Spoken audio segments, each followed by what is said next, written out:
tua ini semakin tua semakin sensitif. Ini harus diingat. Semakin tua orang tua kita itu semakin sensitif, emosinya cepat, cepat tersinggungnya. Jadi harus betul-betul kita jaga. Maksud berbakti kepada orang tua itu pernah kita dengar juga. Salah satunya itu apa? Taat. Arti taat apa yang disuruh sama orang tua ini kita nurut, dengar.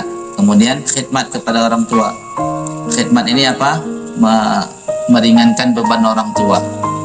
Nah, ini khidmat kepada orang tua sebisanya.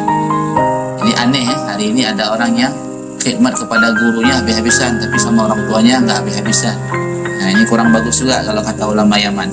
Karena waliullah paling besar terhadap diri kita itulah orang tua kita. Nah, kemudian yang dikatakan berbakti kepada orang tua, taat, kemudian berkhidmat, kemudian satu lagi ini sayang kepada orang tua. Arti sayang apa? Ya, seperti mana mereka sayang kepada kita waktu kita kecil, jaga baik-baik. Dah tua mereka jangan taruh di panti jompo. Ini anak durhaka nih kalau orang tua panti jompo nih. Kalau kita dah pernah buat kayak itu, tarik orang tua simpan di rumah.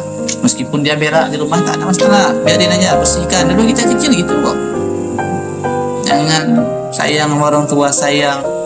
Begitu udah mulai pikun, cari mana tempat yang bisa kita taruh. Ini anak durhaka nih.